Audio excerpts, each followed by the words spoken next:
good morning. What is going on? Sorry, I'm just getting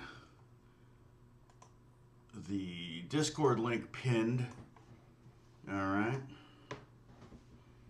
And I'm in standard right now. A little dark in here. Let me see. A little more light. That's not bad.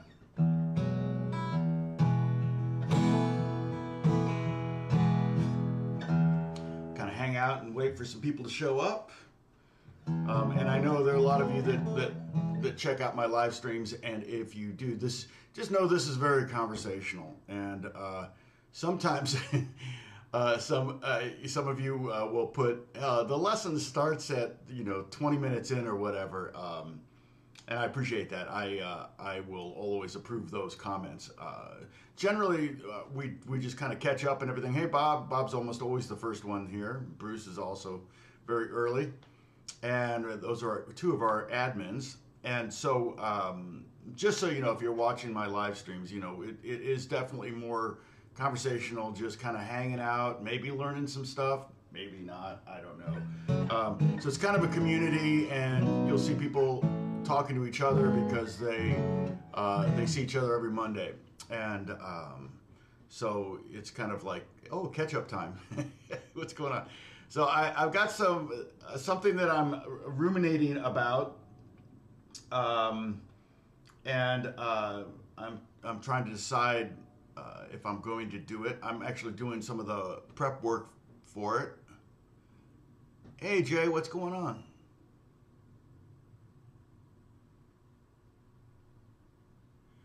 Oh, really? Heard about it? No, I've never heard of him. I don't think. But yeah, is that classical guitar or is that steel string guitar? I don't know many Japanese steel string. I know more Japanese classical guitar players.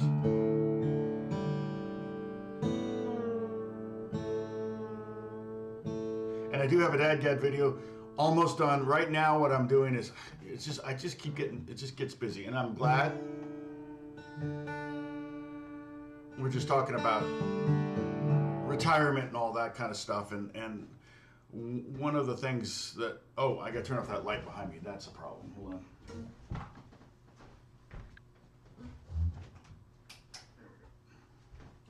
One of the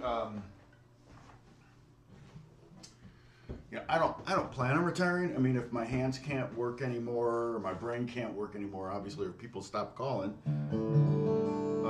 then I'll retire. But I've, technically didn't really get working in what I wanted to be doing until I was in my late 40s. It took that long to get going. So, oh,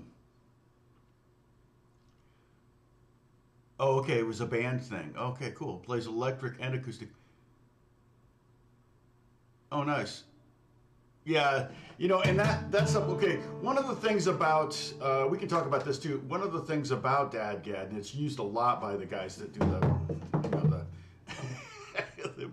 basically making a guitar into a cajon, and then doing all sorts of overhand and underhand and tapping and all that stuff, and hammer-ons and harmonics, and it's all amazing. And I could never do it. But that stuff always blows me away, because I never really worked on that kind of stuff. Mainly, who was the first one that came out? I always forget his name. He passed away, died in a car accident. He was kind of like the original fingerstyle guy well, that's not true. There's older guys but he was the guy that really, when he did Ragamuffin, I was like, okay, I'm out. That's it. There's no way you can do a better fingerstyle song than Ragamuffin, in my opinion. And so it was like, man. Good morning, Sadie. Wow, there'll be a lot of people who are chatty this morning. John, what's going on? Good to see you.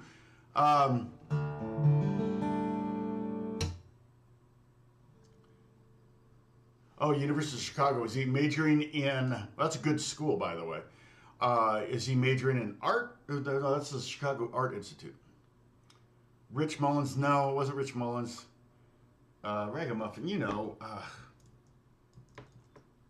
just if you look up on YouTube, Ragamuffin, Ragamuffin. Michael Hedges. Somebody already said it, right? Did it? Michael Hedges. When I heard Michael Hedges, I was like, yeah, this is not something... It's kind of one of those things where you just go, yeah, do I really want to spend the rest of my life trying to perfect that? Because I'll never be that good. It's kind of one of those things. So the whole two-handed thing, the playing percussion and all that, I've only been called once for a session for a movie to do that kind of thing. And we had plenty of time to sit there and kind of come up with some ideas, and it just kind of had to be similar to that. The director really wanted a cue like that. I don't think we did a whole lot of, when you do cues can be 6 seconds long in a movie. It can be just kind of a little, what they call a bumper to get you from one scene to the other, especially in television. And this, I don't remember if it was movie or TV, but yeah, it was a little bit longer than that, but I think I may have broken it up into 2 guitar parts or something like that. I may have done something. And then I did whatever, on top of it. So it never really technically sounded like, it wasn't really ever 2 guitars, but I'm not sure. Hey, Steve Barry, what's going on? Long time no see. Who else is in the house? Let's see. Bruce is here, Bob. Yeah, and like I said at the beginning of this video, if you're just tuning in, especially if you're a first-time watcher, yeah, we do tend to hang out a little bit and just talk. So jump in. You'll feel a little bit more part of the action if you kind of jump in and get into the chat. If you're watching on your phone, I think you can still chat. If you're watching on iPad or your desktop, you should be able to see the chat window there. You may have to log in. But chances are, if you're on YouTube, you're probably already logged in. And the Discord link up there, if I do any kind of graphics, any kind of oh, that's right, I have to fix the graphic that the new video is going to have, a free sheet that you can download and print up for the chords and stuff like that I use. Man, this guitar is filthy. I gotta clean this guitar. Yeah, so I don't know why it gets dirty right there. It's like, maybe that's just sweat. So right now I am in Dadgad. Probably close anyway. And Dadgad is just named for the tunings. D, which is normally E, A, which is normally A, D, which is normally D, G, which is normally G, A, which is normally B,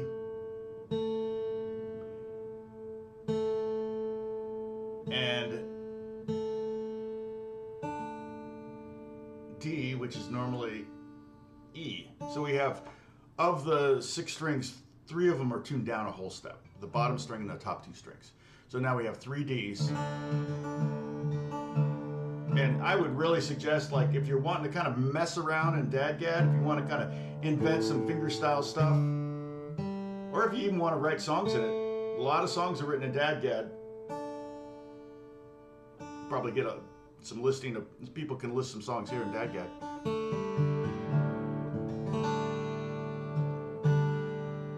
Yeah, so Dadgad, probably just, here's one of the things that I always say, and that's learn what you need to know. Don't learn everything, at least when you're maybe a little bit older. If you're going into college, yeah, you're going to learn everything. You're going to learn every key. You can learn every key in Dadgad if you want. However, I think the 2 keys you really want to learn in Dadgad are D major and D minor. I put the notes there. And basically, you can use the formula that's over here if you want. If you know the formula for a major, whole, whole, half, whole, whole, whole, half, you can make a major whole, whole, half, whole, whole, whole, half, and then know that applies to these 3 strings: the bottom string, the 4th string, and the top string.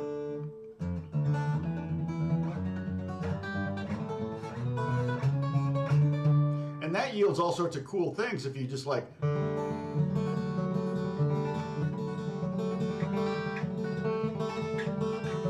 I could do like, holy, holy, holy,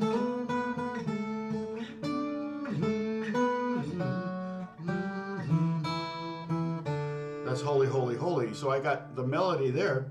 You can just start finding melodies all over the place.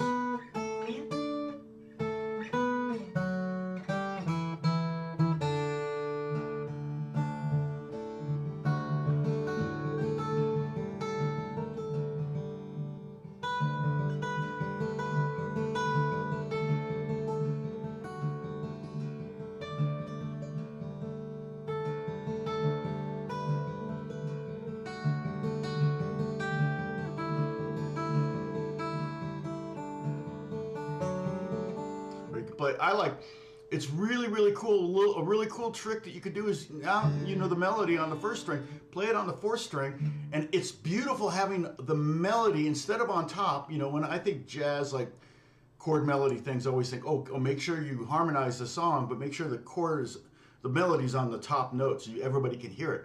But it's nice to kind of hide the melody.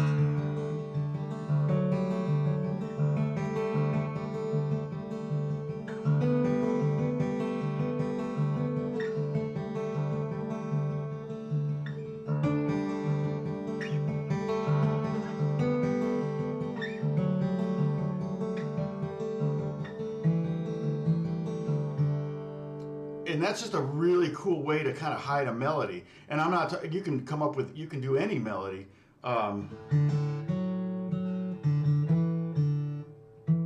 So let's see, what's the,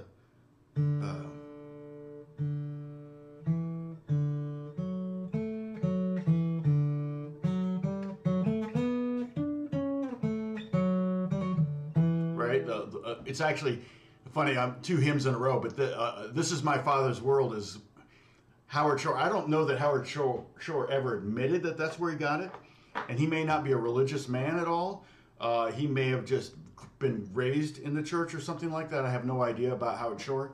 But he wanted to create, that's the Shire theme, right?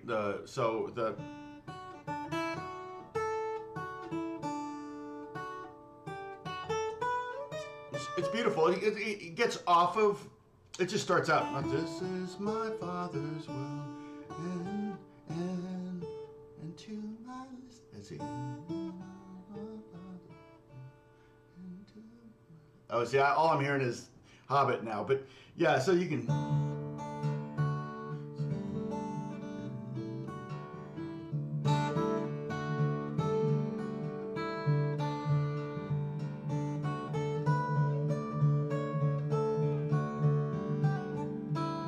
Now, keep in mind, I'm only playing the open strings.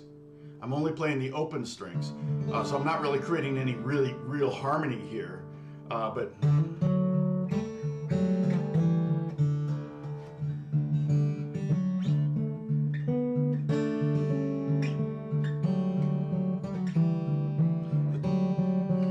you're getting some interesting kind of things happening there. But if you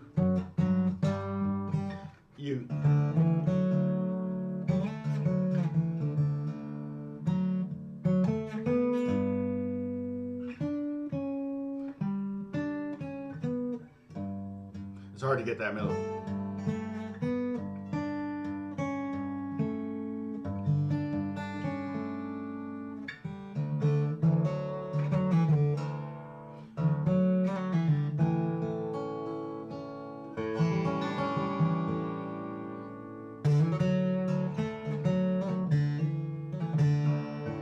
It's a very Celtic sounding melody. And then what I would do, and that would be like a D over A kind of thing, like a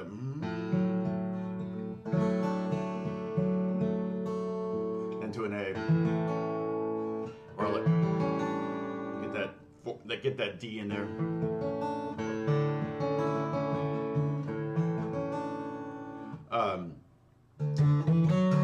But yeah, you can learn the scales. Like I would just learn D and D minor because those are the 2 keys you're going to generally gravitate towards when you're playing in Dadgad.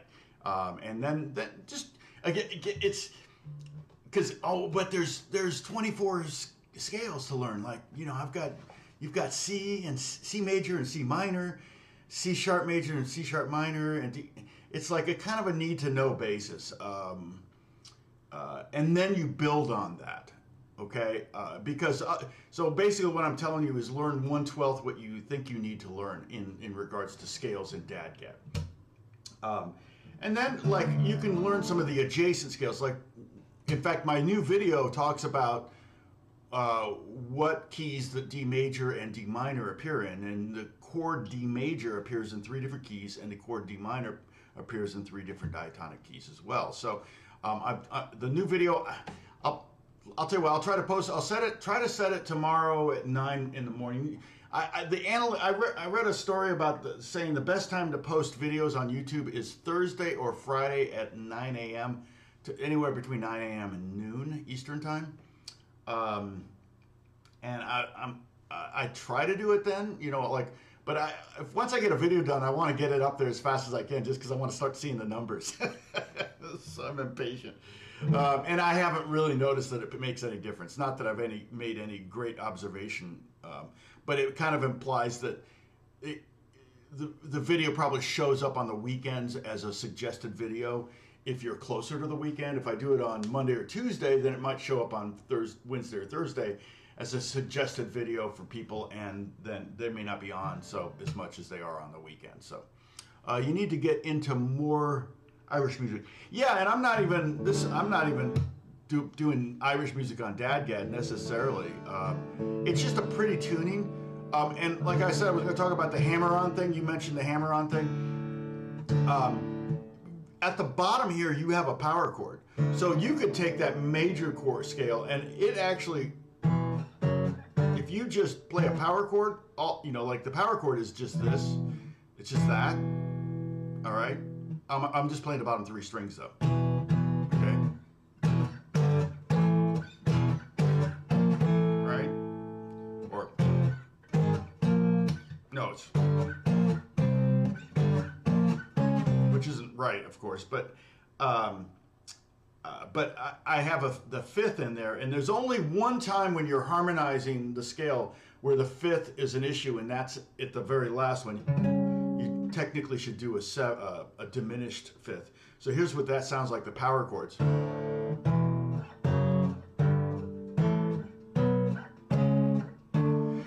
That doesn't really offend me.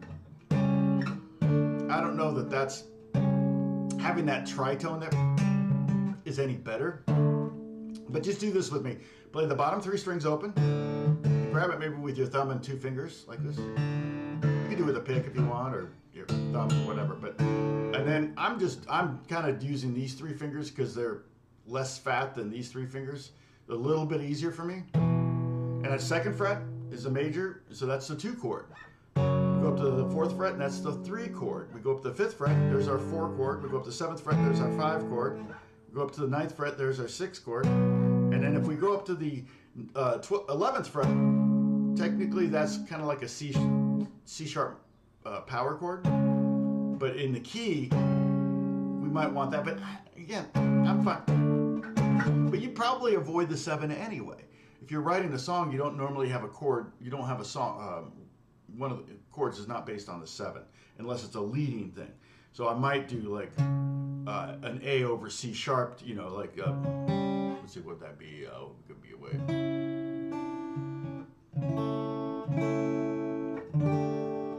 Yeah, something like that. I might do something like that with the 7th tone. But you can just start doing.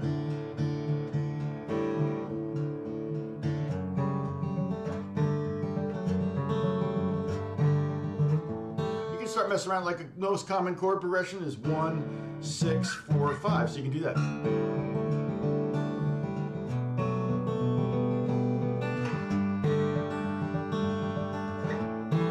And there could be beautiful mistakes too. You could do like the C natural. Oh, sorry, this would be. So this is A. You could do B flat.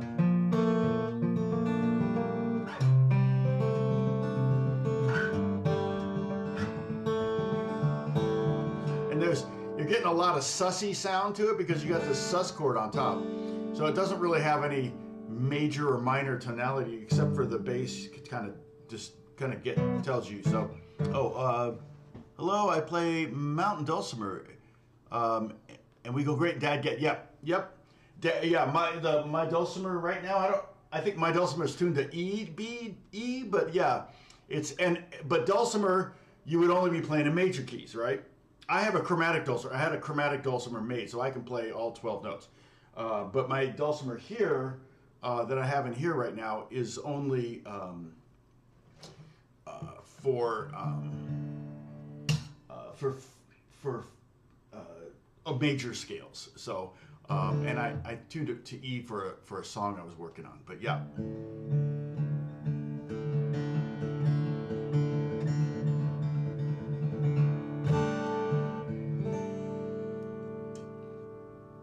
So it's almost impossible because the frets are set up in such a way where it's set up as a major scale. Almost impossible to play a bad note on a dulcimer. Oh, you have diatonic ones. Oh, so you have the chromatic ones. Okay, yeah. Then it is totally possible to hit a bad note. Those are pretty rare. I actually had to have mine made. He didn't have them. He didn't have it in stock at the time. He did make them, but he didn't have them in stock. But so for Dadgad, so that because you have these power chords, it's pretty easy to.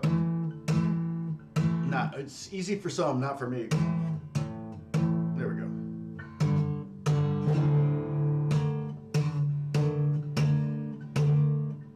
Yeah, it's not my forte.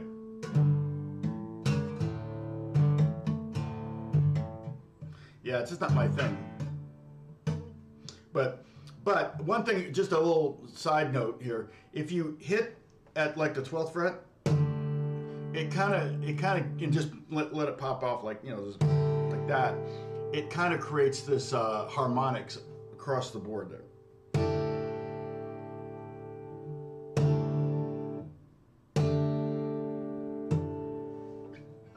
And you can do it at the. I mean, Eddie Van Halen would do that. And if you made a chord, just add 12 frets to whatever note, add 12 to whatever fret you're playing at. So if you're playing the 2nd fret, if you hit the 14th fret, you kind of get an octave along with the pitch. You get that harmonic. But again, that's not something that part of the problem is I have a little bit of nail here, so it's hard to get kind of the bone of my tip of my first finger to hit. I'm hitting nail instead. So Joni Mitchell, yeah, she was great at tunings and stuff like that. So and then so then Jay, you can learn the minor scale, and so again you can learn it here by letter name: E, F, G, A, B. I'm sorry, D, E, F, G, A, B flat, C, D. I can't believe all my coffee's almost gone and I'm still not awake. So, but yeah, you got that sus thing right there, right? So top 4 strings, I'm going thumb, index, middle, ring, Pima, P-I-M-A.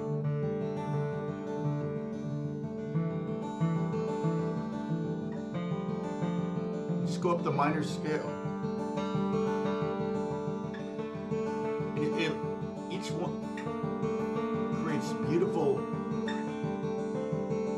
voicings. I love that B flat. So all I'm playing is the 4th string at the 8th fret. And I've got B flat, G, A, and there's the rub. But I've also got this B flat, A, and G clustered. So if I go thumb, 2nd, 1st, thumb, 2nd, 1st, Figaro, Figaro, Figaro.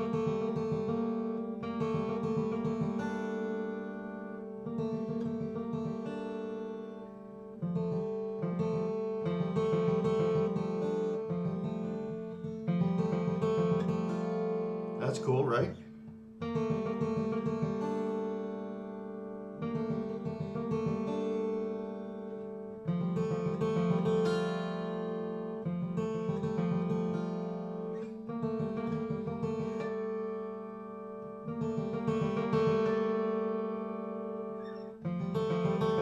And the reason I'm changing direction of my picking is because I want to hear the notes in order of a scale, like I was just playing them on a piano in order. So here I'm going B flat down to A, half step down, and then a whole step down to G. So if I were to play that on one string, it would look like this. Okay, and the other one though, I've got, and that's kind of cool. I like that too, where I go F, A, and G. But if I play it up, it's instead of, so it's, and then I'm putting an F on top just because I think it sounds like an F chord.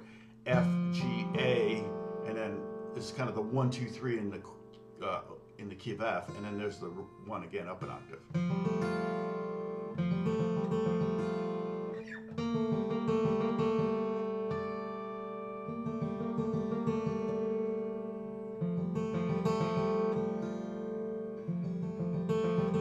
I told you about my teacher in college. I studied classical guitar in college, and I had a private instructor, and he made me do the Giuliani arpeggios, which I can see if I can find that book.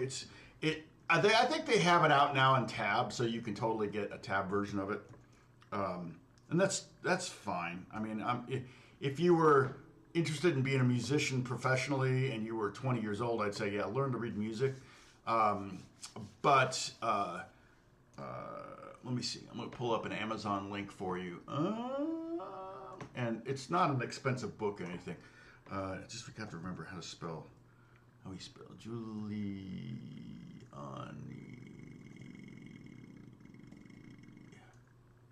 arpeggios,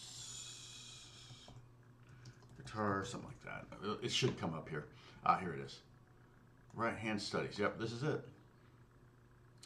And I think, does this one have tab? Read sample. Hold on, let me just make sure. Let me just see if this one, it's cool because it has the old-fashioned cover. Yeah, this one has tab. So it's kind of a no-brainer. It's public domain, so you and I we could, you know, as a team, we could create a publication of it and release it. So this one's $15. I mean, do they have a? Anyway, I get a little piece of the pie. I get like 5% or something like that. So, but the Giuliani arpeggios I had to do in college, and so let me get my classical. Everybody take a sip because I'm changing guitars.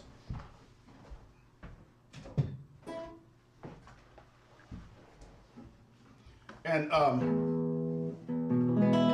basically it's just two chords. It's C and G7 because you're not really doing anything with your left hand. It's all right hand stuff. And let's see, let me go on the read sample page here. You can join me if you want. Let's just see what we got here. They're big enough to read. Yeah, so the first one is, well, let's see. Is that even the one I would do?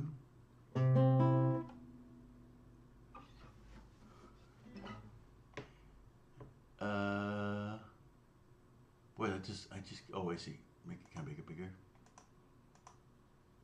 Zoom, that's what I want. Ah, there we go, okay. Oh, weird. Totally a typo. Totally a typo in the very first lesson. Unbelievable. Okay, we totally should do we should totally do our own publication. We could do it right. I mean, it's literally written like this.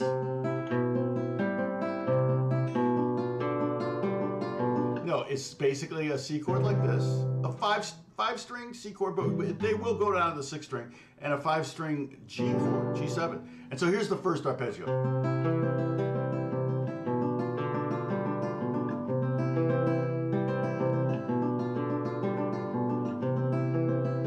And then it does a reverse of that.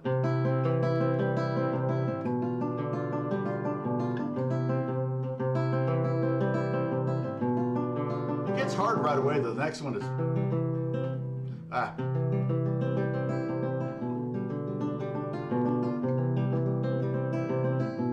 but it was really designed to be an exercise for your right hand. There's one in here that's my favorite. It's this one. I guess because I could do it fast.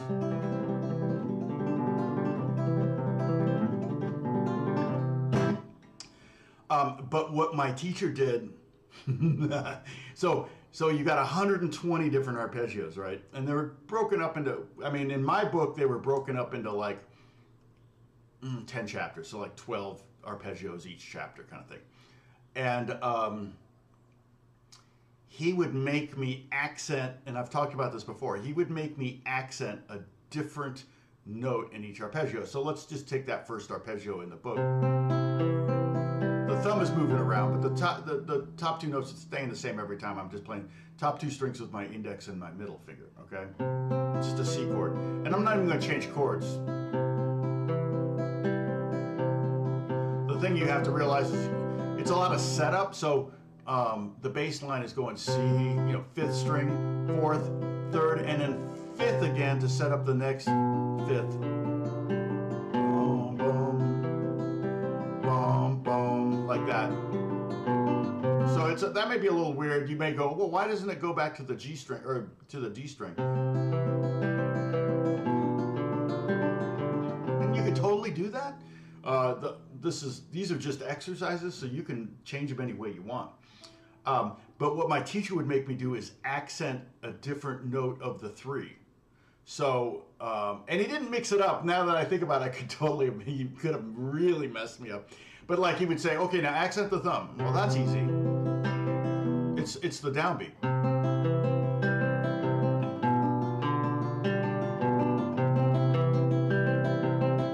Right? It's easy to accent the thumb. It's the first note. It's the thumb. It's big. You got chances are you have a big fat nail on it. Okay. Now accent the first finger. So now we're accenting the second beat of three. 1, 2, 3, 1, 2, 3, 1, 2, 3, 1, 2, 3. Okay, and it's a lesser finger, so you have to basically pull back the volume on your thumb and push up the volume on your index, and it's like been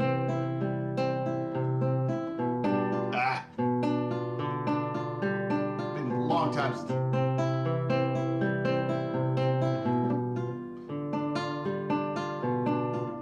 Okay, not killing it, but I'm human. I'm kind of exaggerating. And then you would do the second finger. So it'd be 1, 2, 3, 1, 2, 3, 1, 2, 3, 1, 2, 3.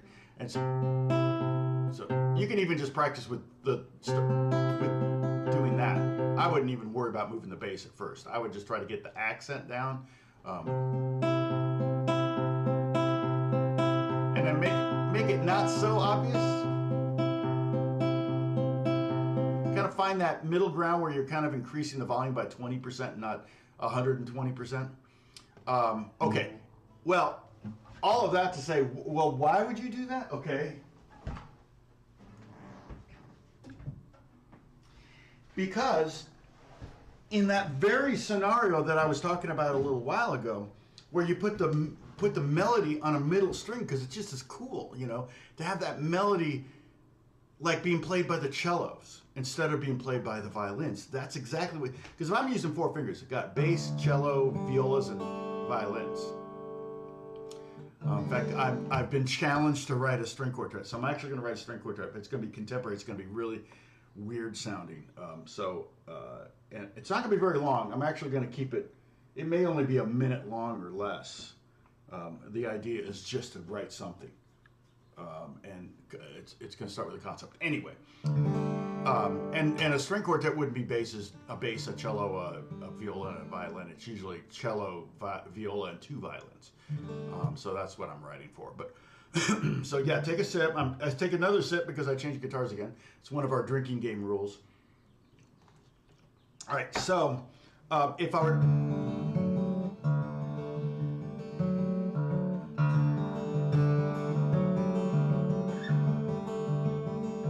So oh, that's it.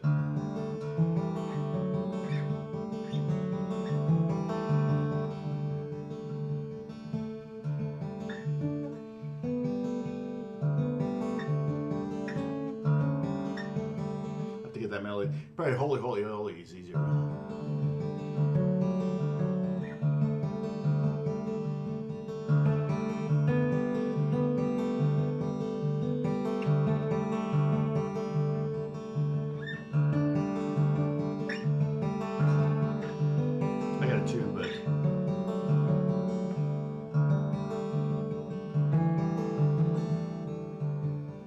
So what I'm trying to do is, let me just tune. I'm trying to get that index finger note to be the loudest of the 4 notes that I'm playing. So basically, basses. The basses are boring. Everybody's bored except the cello player at this point. Come on, find it out. There it is.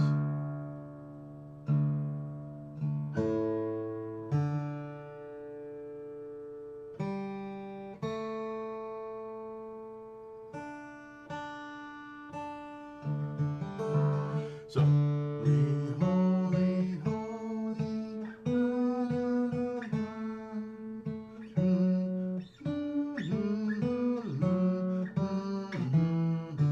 very simple melody, so it's a good one to start with. Something like that. You can use any melody if you want, but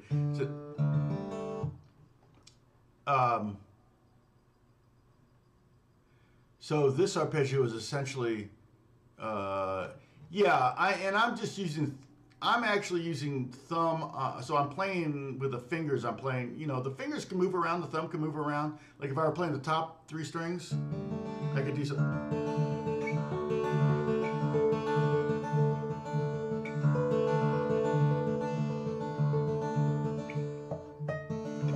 I can't get the D though. So I'm playing the bottom string, the 6th string, and then I'm playing the 4th string, 3rd string, and 2nd string. So, and you could even do like a 6-note pattern.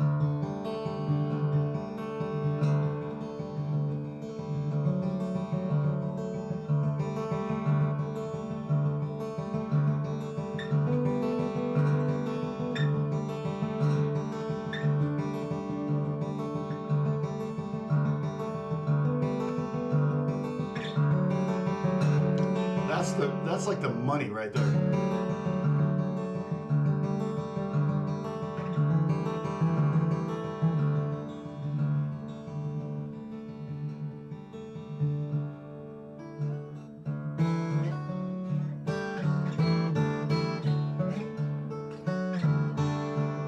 So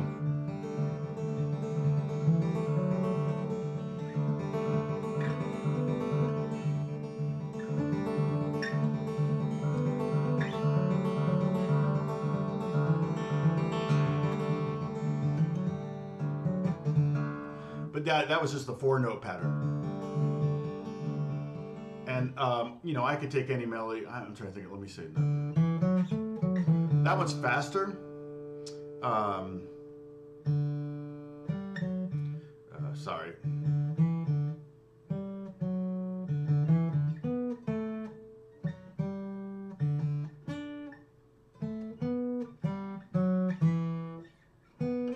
See, that one's actually in... that's actually in the key of G. If the melody starts on D with Happy Birthday, you're in the key of G, not in the key of D. Or you can think of it as D mixolydian. We can learn all the D modes. That would be totally, I don't know if what's his name is still here, Jay. If Jay's still here, Jay, you could learn all the modes in the key of D. In fact, we talked about this last week when we were starting to write something in the key of D minor. We're trying to do some kind of pseudo cowboy. I never did actually write something though, did I? But just talking about writing stuff. We talked about the different D minor modes and which one sounds more cowboy. There's 3 minor modes. Is Aeolian, Dorian, and Phrygian, and each one of them have their own flavor. Just like there's 3 major modes, which would be, Ionian, which is just regular major, and Mixolydian and Lydian. And both of those, even though Mixolydian and Lydian sound a little bit alike in description, they definitely have their own flavor. So like D Mixolydian would be that,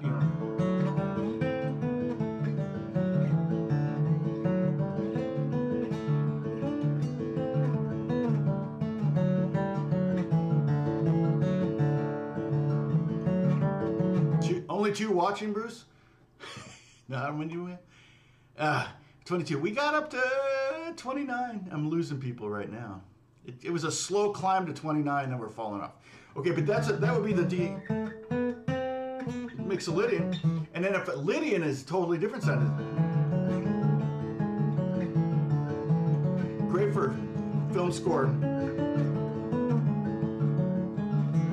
But the problem with Lydian is that open G string's not going to agree with us. It's not in the key of D Lydian. So you have to be careful. You wouldn't want to go.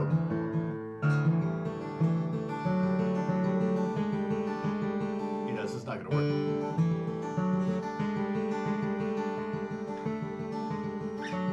I mean, I like a rub.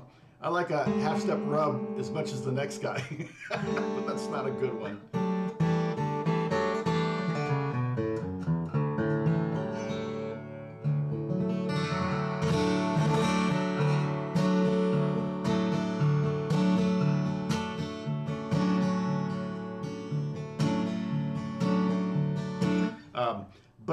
But Lydian's a beautiful, beautiful key scale, so yeah, you could write in Lydian. It would just be a little tougher because you're really going to have to make it accommodations for that G string. You're not going to want that open G string to ring out. So okay, now it's okay, Bruce. It works. Now if I'm playing that like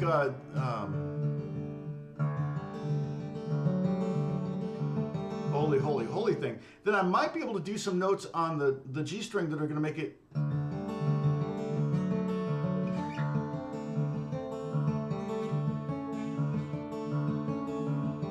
Like if I'm going to sit there for a little bit, right? Holy, holy, holy. You got 4 beats, you know, potentially 4 arpeggios. Right? I got 4 arpeggios of holding that note down because holy, holy, holy. Okay? And so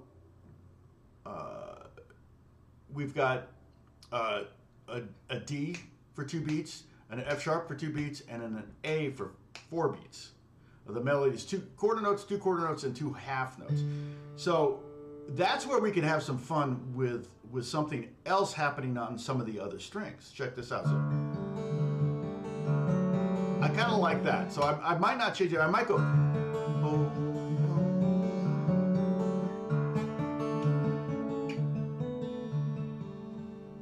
see what I did there? So check this out. So I played the A note here, the 2nd fret on the G string. But our melody's here. And then when I went to the F sharp here, I went ahead and took the 1st finger off, so I got that F sharp and G rub. Right? So,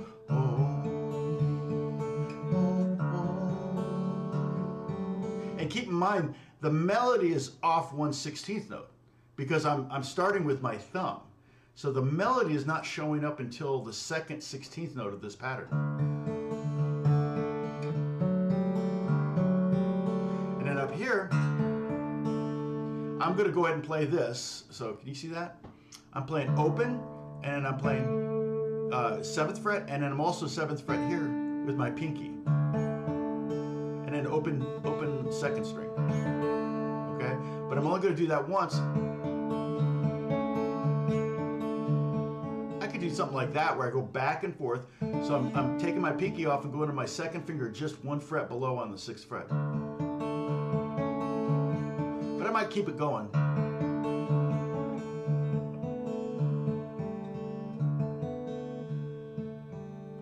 I wish I could go to that note.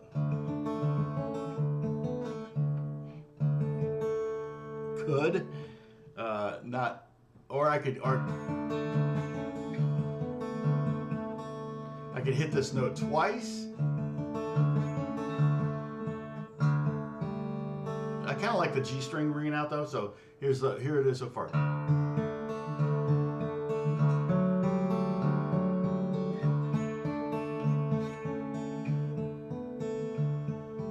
Now, the danger of doing that, of having that movement, and that would be the equivalent of having the violas kind of do something like that, right? Or the violins. And it's very, very common. It's just called a counter melody. It's very, very common. But the problem is it takes the ear to that. So if you're trying to guide them to this, which is a very simple, just a triad, and it's a kind of almost a boring melody, and then all of a sudden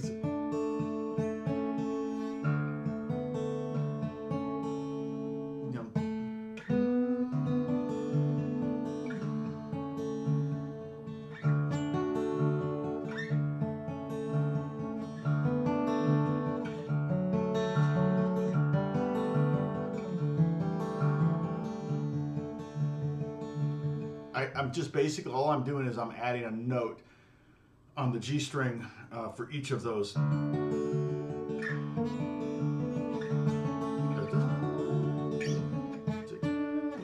That was it.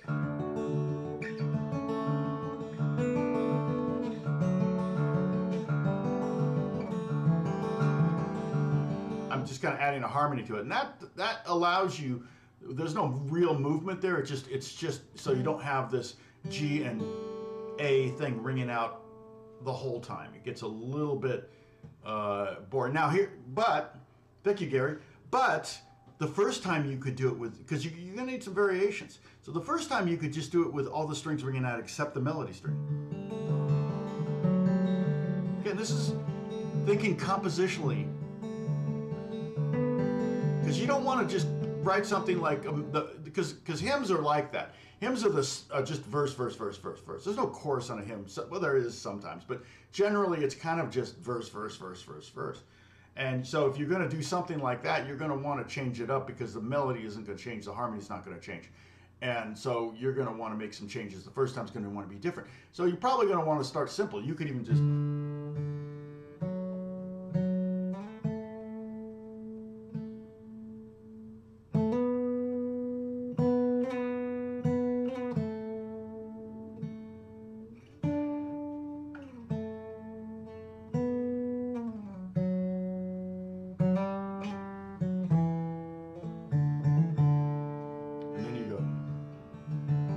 Now that you've established the melody,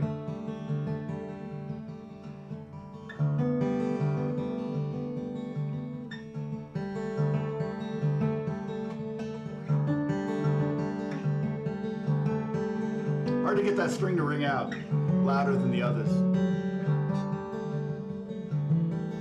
But if it's generally a familiar melody, that one in particular is a familiar melody to many people. And it also, if you've established it just by playing it one time through, you've bought some time, and now you've done a layer. Now you've got a second. The second time is that, and now the third time you can add some of those harmonies.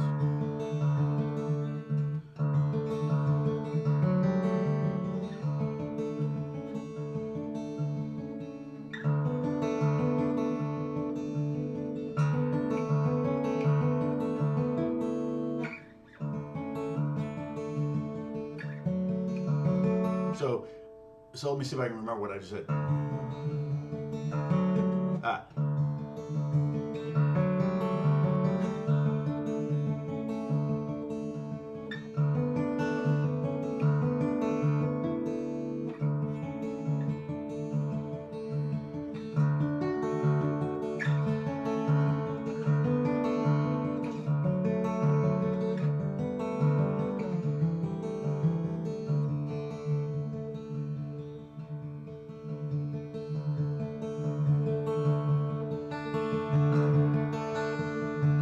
Yeah, you can totally.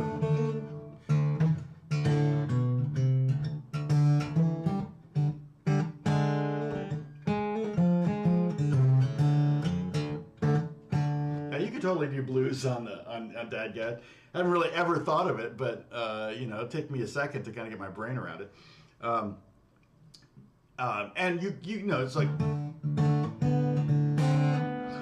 that's where that mixolydian would come in real handy, knowing the mixolydian scale. And so if you, so what I did, let me just show you what I did on the third time through. So, and I could also change my pattern at that point if I wanted to go to, like, if I went, you know, the first time I'm like, right, the second time I would be like,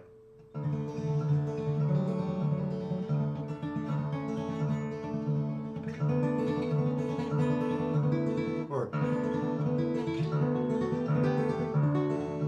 that's cool.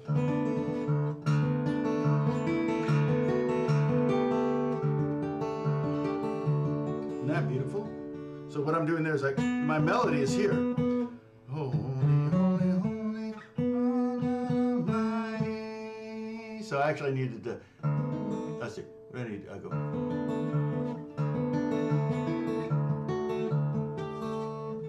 That's a little hard, but there's my melody, and I'm gonna do a counter melody where melody's going down over a period of 4 beats. I'm gonna have a melody that goes up 4 notes in 4 beats. And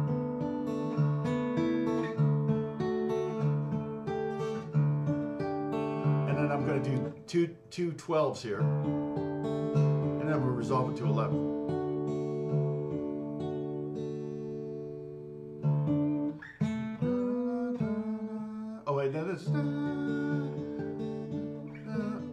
Oh, I have to shift sooner. Sorry. I'm thinking.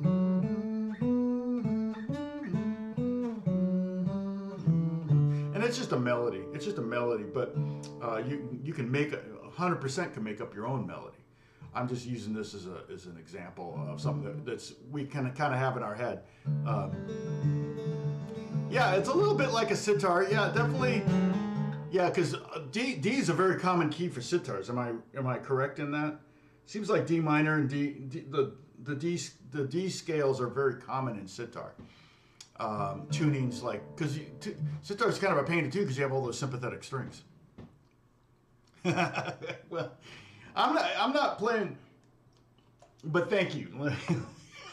So, and I do have a pretty good right hand just from those classical guitar lessons in college. It kind of stuck with me.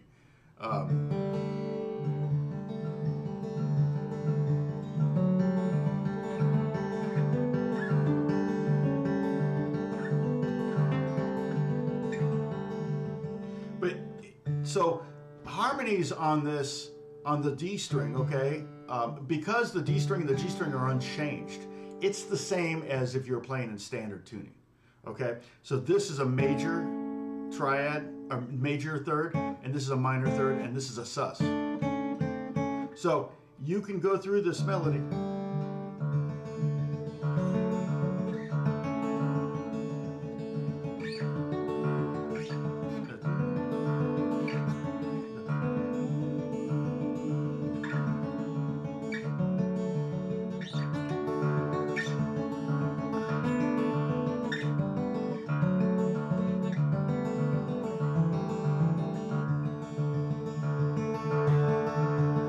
Again, you know the melody, so you're kind of hearing it even though the melody's not on top. Now I can do all of this if I just move my fingers down one string, okay? Okay, so my thumb's playing the bottom string still. My fingers are playing the top 3 strings, and I can take that melody and play it on the first string. Now I won't be able to harmonize above it though because I don't have a string above that string, but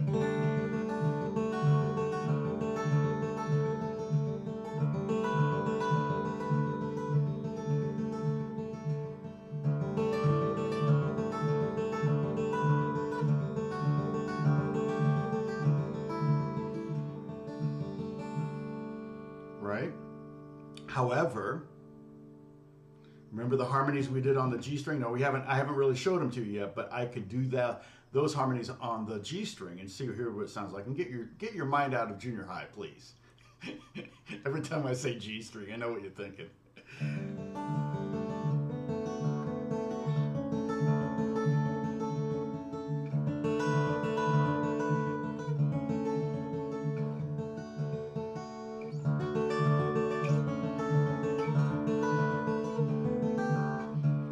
Sorry.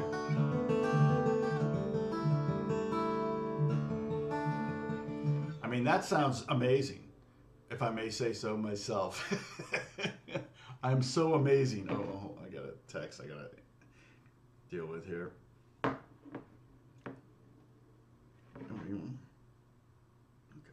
All right. I'm good for another 20 minutes or so. All right. So,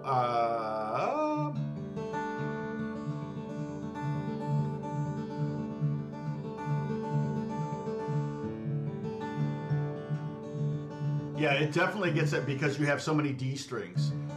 You have the bottom D string, the middle D string, and that top string. It definitely creates a droney thing. It's definitely one of the things that you have to kind of get used to when you're playing in an open tuning. Open D would have also 3 D strings.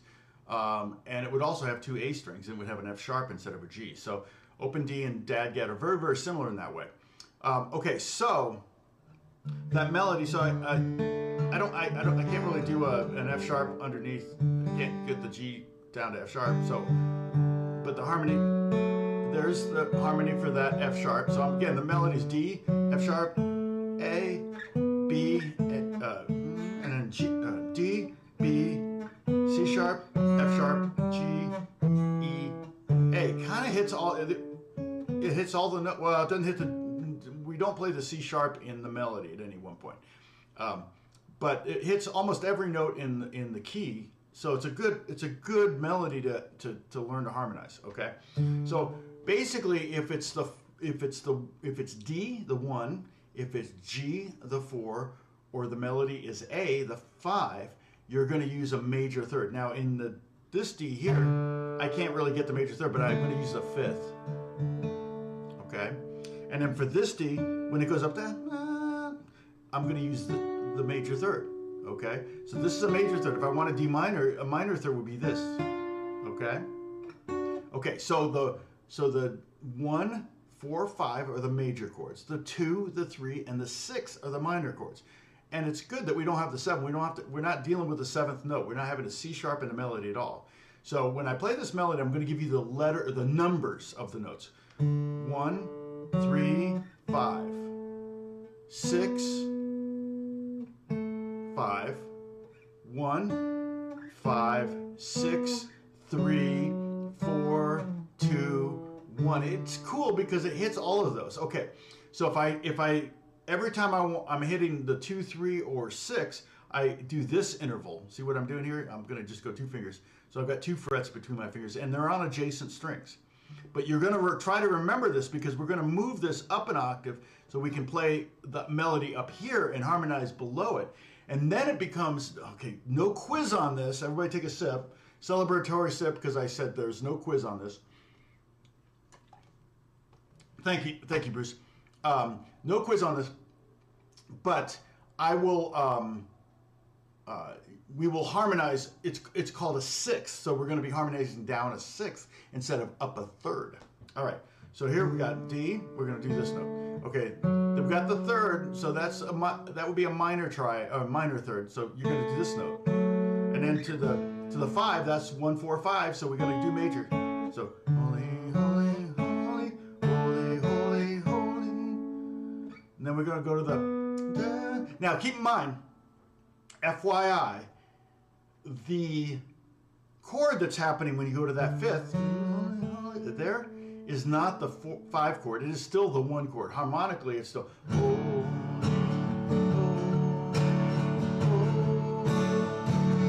it's the same. It doesn't go to go to a different chord until you get to the.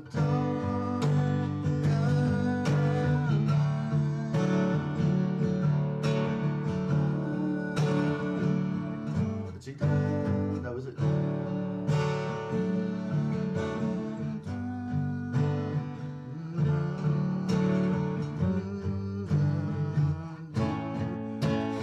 This is basically 1, 4, 1, 4, the harmony, the real harmony of it. But we're just talking about harmonizing a melody with thirds. All right. So and I can harmonize this all the way.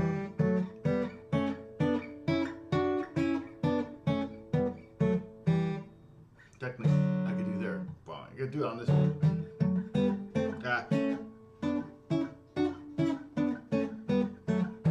And you can see where I'm on the one, I'm playing major, 2, minor, 3, minor, 4, major, 5, major, 6, minor, 7 would be minor as well, and then 1, major, okay? But, and that looks the same here too, but I just don't have that first. I don't have that F sharp down here that I can go to. So I'm going to start with an A on top, and then I'm going to go.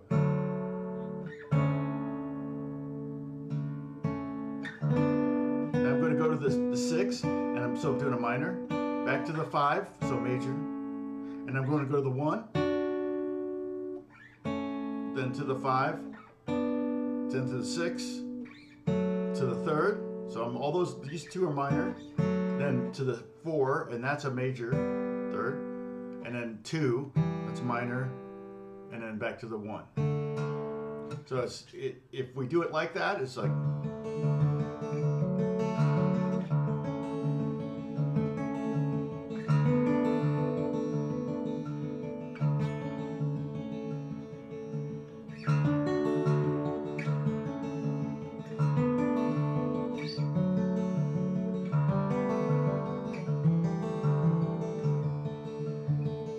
Now it's kind of weird because again, it's not going to the 5 chord there where I'm playing that C sharp. It's pretty. It's very pretty. So what I might do there is go ahead and play a D and maybe go down to that C sharp for one of those repetitions. So check this out here. Again, this is all, I'm just showing you my process. This is the process. If I were to do harmony, in fact, I may do this, I may use this at church.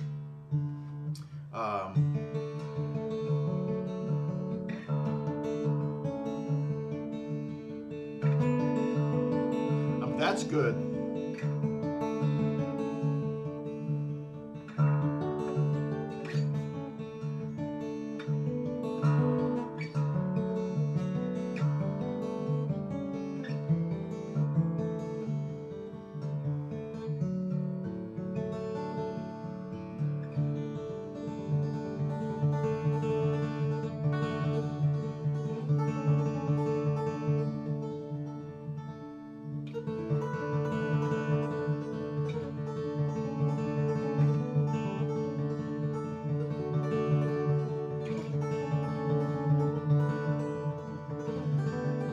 I messed up.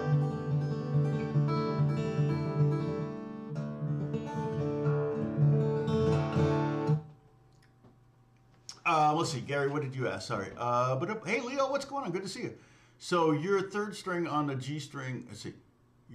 So you are 3rd string on G string and 5th string on the D string. Huh? 3rd string on. I'm not sure I understand the question. For minor. Oh, I see what you're saying. So if I were doing D minor, I see what you're saying. Okay. So yeah, if it's the melody is the 2, 3, or 6, then you would use a minor 3rd harmony for the most part. I mean, if that, pure parallel harmonies are very boring. And that's because technically chords, the harmony of the song,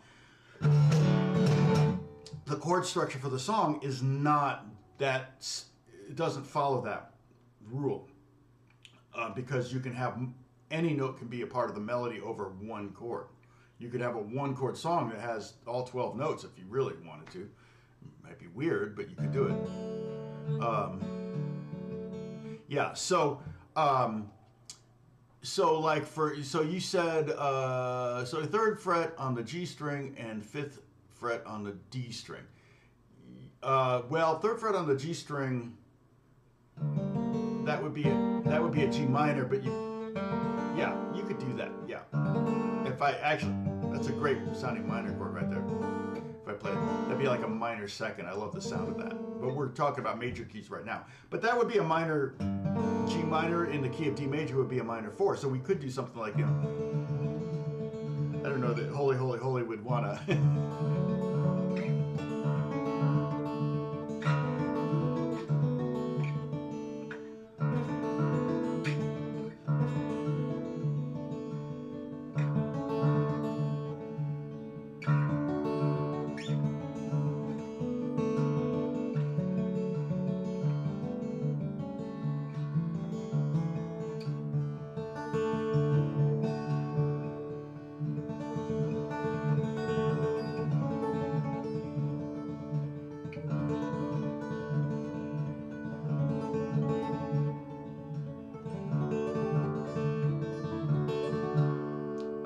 But if I want,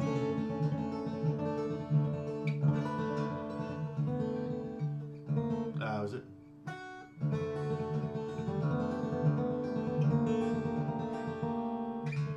I could go to that G minor there, Gary.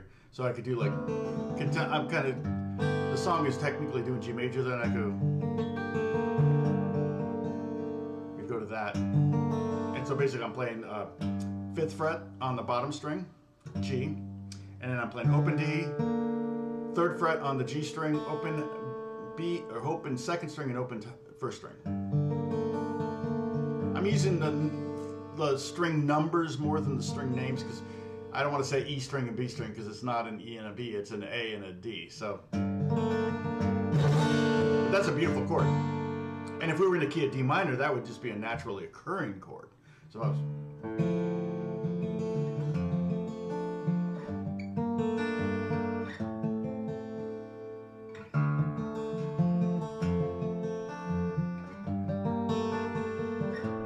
My video is going to talk about that. The one I'll try to set it to drop tomorrow morning. I won't save it for. You know what I'll do is I'll put it up on a Discord as soon as I'm done with it. All right. And then if I did some glaring thing that I can fix, if it's a graphic or something like that that's easy to fix, I can fix and rebounce and then re-up. It's several steps, but it's fine. Okay. I'm going to take a break. I'm going to talk to you. So I'm contemplating doing something that will take a lot of work and probably a good bit of money. I told you I met with Saad Haddad. I don't know if you followed Saad Haddad. He if you look him up on YouTube, he's actually grew up just down the street from me. He's just 31-year-old legitimate classical composer. He teaches at Columbia University in New York, and he also teaches at another school in New Jersey.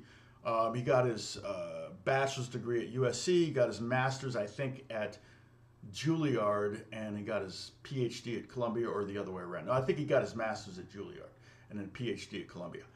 And he's a composer, a classical music composer, so it's contemporary music. So his music is very interesting and different, and like is kind of an acquired taste. Most contemporary music, contemporary classical composers are kind of acquired taste, but also keep in mind that was said of Stravinsky when Rite of Spring came out. I mean, in fact, it resulted in riots. Now we listen to Rite of Spring and we go, oh, that's Rite of Spring. Everybody knows it. Or not everybody knows it, but a lot of people know Rite of Spring. So, but I had a great meeting with him, and he was like, you need to seriously do a kind of a school thing. There's a website called School, SKOOL. I haven't decided if that's the one I'm going to use or not. That's what he's on, and he hasn't launched his thing yet. But the notion is that I would do lessons because Paul David, he does all right on YouTube. Trust me, I'm sure he does all right. And Tim Pierce and Rick Beato, they all do well on YouTube, but that's not their main source of income. And certainly for me, YouTube doesn't really generate any income for the most part. It's gotten so low now. It's about a third what it was just a year ago. It's gotten so low that, and I think part of it is because streamers like Disney and Netflix are offering ad versions now. So advertisers are kind of going, there's a lot of competition for ad dollars. And that's where the money for this channel comes from, is ad dollars or any gifts. Oh, nice. Harvey Reid, I didn't know. Let me look that up, and I can post a link for it. So if anybody wants to buy it, see, Harvey Reid, let me look it up. Dadgad, oops, Gad, chord book. Yeah, I could totally do a Dadgad chord book too. Oh, here it is. Okay, let me give you a link for it. Again, I make a little. I get like 3% or 2% or something like that. I'll get it. I have it set. I maybe didn't make it clear last week. Bruce texted me like, "What?" So I basically I can see if somebody's bought stuff, but anything you buy on Amazon, if you go through that link and you buy some stuff, then I get a little percentage of everything you buy. So if you go there and buy a book that I recommend, and then you go ahead and buy a car on Amazon, then I get a percentage of that. Okay, it's like 1, 2, 3, 4, 5%, something like that. It's a scale based on the product usually. Right now, I've got $1 in my total, in my basket here. So in the last 30 days, it's only generated a dollar.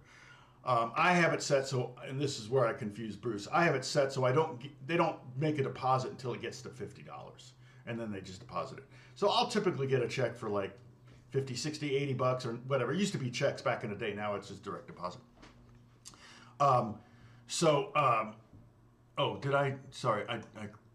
Did I grab that link? Okay, let me grab this link. Oh, I did. Okay, there it is. Okay. So, but anyway, if you want to, you can save that as your Amazon shopping link. Like every time you go to Amazon to buy stuff, you can save that and then use it when you go shopping. I actually do all my shopping through my links too, for not only for Amazon but also for Sweetwater. So when I buy something, I know I'm going to get a little bit of that back. And you can also do that. I mean, you can also go to Amazon, and if you go to the homepage, let me go to the homepage here, and then scroll all the way down to the bottom and look for something that says Amazon Associates. You could create your own. It's probably down here somewhere. Amazon devices, relations, Amazon careers, sell on Amazon. No, become an affiliate. There it is. So you could just do a word search for affiliate. It's at the very bottom, second column, 5 down, and you can become an affiliate. I feel like light's a little weird in here. Let me grab a little bit more. That's too much, right? No, that's okay. And you can create your own affiliate page where you just click on it and then you get money back from your shopping. I don't know. You have to have something that you can do, but yep. That was it. That's awesome. That's awesome. Yeah, appreciate that. So yeah, you check out that book. It's not a bad idea. I have a couple videos out there, some fun chords in Dadgad where I show them to you. And this video I'm going to drop is Dadgad progressions, and I show you a bunch of different progressions. So I have diagrams with those too. So it kind of what I like to do is kind of show you, how to use something. The best compliment I've ever gotten on my YouTube channel, or a comment I've ever gotten, was, you don't teach people how to play music, you teach people how to make music. Now, that may change with this endeavor that I'm thinking about doing. It's, like I said, it's going to take a lot of work, and the idea is to create a school, a graduating program that's not going to go advanced or anything like that, because there's no market really. I've learned that through the fact that for every advanced guitar player, there's 100 mediocre players, and then for every mediocre player, there's 1,000 beginners. So I'm basically, the idea is just to start at square one. And the cool thing about this is that I won't be using YouTube. I'll probably be using Vimeo as the video source. And I won't monetize it, so there will be no ads. You will have to pay for the course. And like I said, that's how basically Tim Pierce and Paul Davids and Rick Beato makes money. But Saad was saying, that composer that I told you about, who's doing it, he goes, he's got 6,000 subscribers. He goes, you have 130,000 subscribers.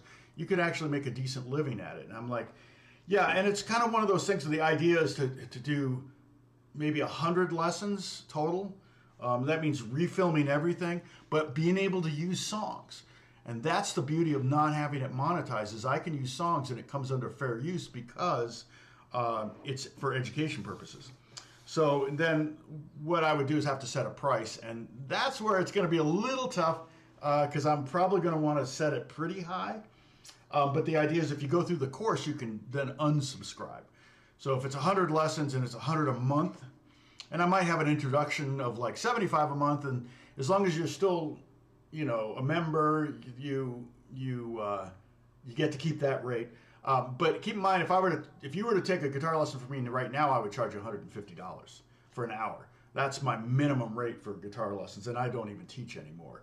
Occasionally I do, but it's very rare. And usually, like, I'll do coaching for actors and for artists that need, singers that, signed artists that need to get better at guitar. I've done different actors and people like that to do it. So thank you, Bruce. Thank you. Bruce is keeping it on the clock for me. I'm probably going to have, so what I'm going to do is I'm either going to go to a studio to do this, and I'm probably going to have to do like 10 lessons at a time. It's going to be exhausting. I'm planning on having the lessons be about 15 minutes each. But like I said, and my goal is I'm creating my goals and my platform, the program, so that at least every lesson will kind of hit on these things. And I think there'll be a card at the beginning that was basically say, before we get started, tune your guitar. Maybe before we get started, go over last week's lesson, that kind of thing. That's kind of, we'll see. But you can go through, there'll be, I think I'll probably, once I get to like 30 lessons, if I feel like it's feasible, I might launch. That way I can start generating some revenue. It'd be $75 a month for however long it took you to get through the program. So let's say it was 100 lessons and you went through 100 lessons in a year, then you'd be 75. Now, it also, the ways this particular website does it, it's called School, Skool, and I don't know if I'm going to use them or not. And they basically, I think, charge $99 a month as hosting. But it has this thing where the live stream, there might be another, like a Zoom time every week that would come with the thing. There's also a comment thing where you can talk to each other and share stuff, kind of like Discord. So it's kind of like taking everything that we're doing, this, the live stream, the lessons, and I won't take anything down off of YouTube. Nothing's coming down. I don't even think I'll duplicate anything because the lessons will be totally new. I'll be able to use real existing songs to kind of teach. And the goal would be to have you know how I am. I'm trying to be subliminal. Hey, Catherine.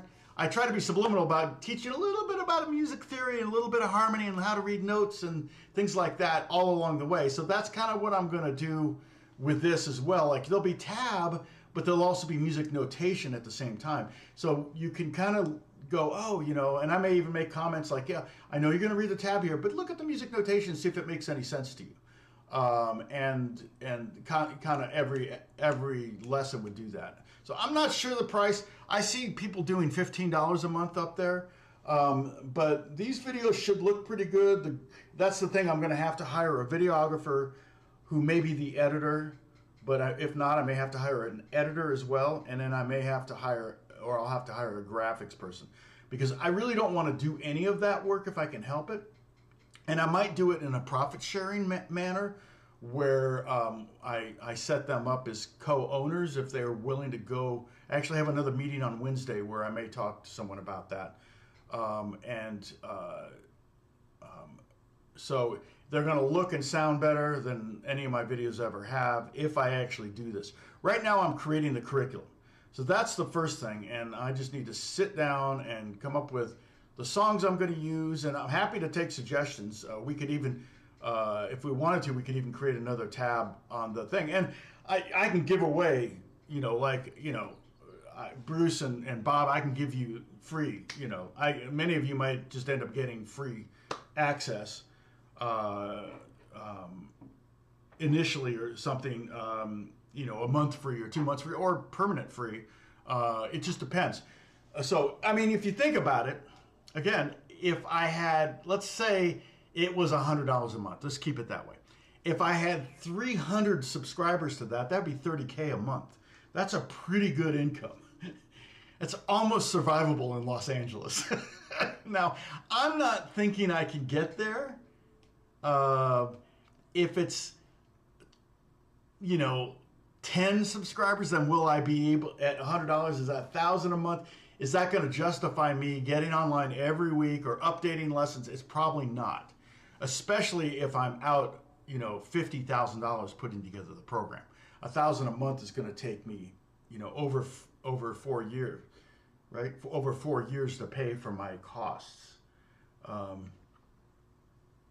Tim does a free period. Okay. Yeah, and I would do that's a no-brainer. You could do first 5 lessons for free or something like that.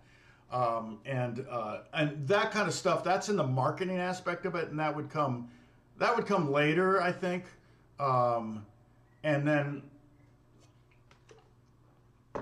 when I do videos, when I do live streams, I may have a little a little link or something, and when I do videos, I'll definitely mention it at the beginning of the video, please, just like Beato does, just like Paul Davids does, just like all those guys. I know they make a lot of money off those. Imagine how many subscribers Paul Davids and Tim told me he makes very good money doing it. So he stopped doing session work 5 years ago. He hasn't done a session in 5 years. I mean, occasionally we'll do a session as a special favor, but he just doesn't. He didn't really. He's not interested in doing it anymore, which is I totally understand. So, all right, now so that's. I don't want to say that's big news. I'm in the exploratory. You can be praying for me on this. I think it would be cool. It would be great if it was some kind of like annuity, but again, it's probably one of those pipeline things where I can't just do 100 lessons and then retire. That may provide some income for a short period of time, but it wouldn't keep going. So it would be one of those things. Now, I could also do one of the, where I film 100, get 100 lessons up there and do 100 more and 100 more and then just drop them, drop 5 lessons a month kind of thing so that there's people can keep going through the program. And that's the other thing. There's like this competitive thing, which really wouldn't work with people my age because it's like, oh, I want to beat this guy. He's finished all the lessons or whatever. That worked on me in junior high and grade school, but I don't think that's going to work with people my age. So that's going to be generally my viewer. In fact, I'm going to basically market it that way. And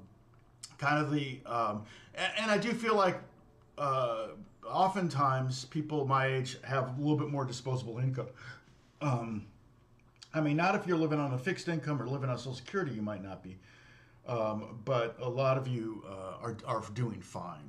And so, it'd be kind of one of those things. Oh, nice. Very cool. Timothy, I'll check you out. Timothy Toyo. All right, it's on YouTube, huh? I've got to go here, but let me pull you up and subscribe. Okay? Timothy Toyo. And, don't promote on my live stream. That's fine. I see you here. You're much cooler looking than I am. So, but I subscribed. So you got a new subscriber. Or is that the subject? No, that's the, okay. Yeah, so that's great. Generally, we don't want, people, getting on my chat and promoting stuff because it's my channel.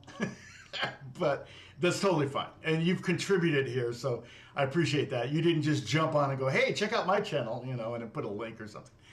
So I appreciate you saved it to the end. It's okay. It's okay, Jay. I'm not mad or anything like that. Don't get me wrong. Or Timothy Joyo. I have a Joyo pedal, right? Isn't that a company that makes pedals? Oh, no, Toyo, sorry. See, your logo there looks like a J. Your logo, that I wonder if you should have taken the bottom of the T the other way on Toyo. I don't know. What do I know? So, okay. It's the topic. So wait a minute. Let me. Do you have your own channel? Let me just see what. I gotta make sure my sound's off. Hold on. I see High Road, for example.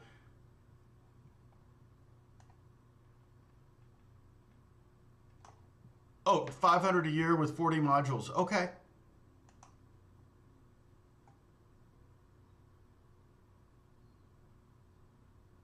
That's great. Catherine, thank you so much. That's very helpful. Yeah, I mean, and here's my goal. My stated goal, and I got to get going.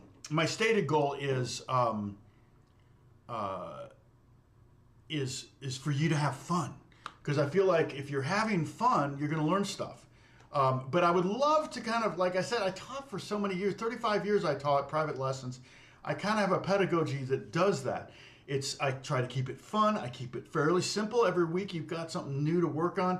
And I'm sneaking in music theory, or I'm sneaking in harmony, or I'm sneaking in music notation, things like that, where you're learning you're becoming not just a guitar player but a musician, and that was kind of important to me. So these are all things that I'm just formulating right now, and I think it's going to take a lot of time and a lot of money, and I don't know if I have enough of either to make it a reality, but hopefully.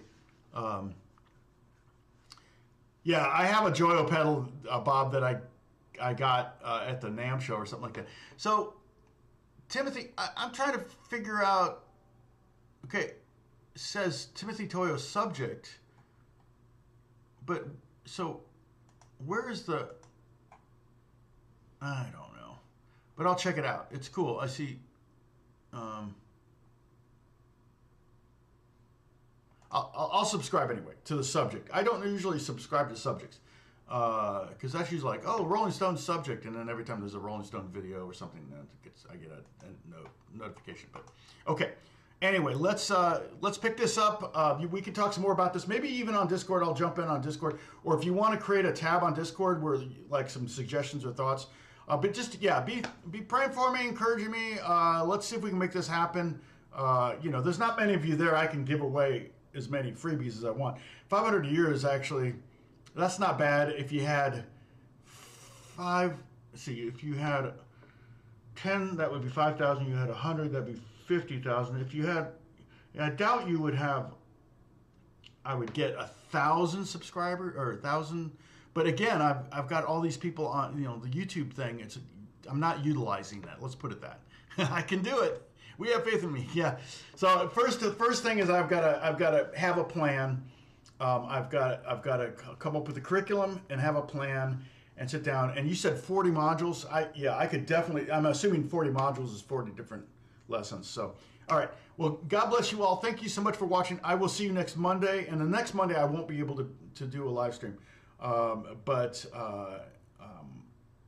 here, but I'm just going to be having some meetings and a session and things. It's just like a crazy little week there. So I actually probably going to be free Monday morning, but I've got a full week that I just don't want to exhaust myself. So not that I get exhausted. You don't exhaust me, but you know what I mean. All right. God bless you all. I'll talk to you later. Bye.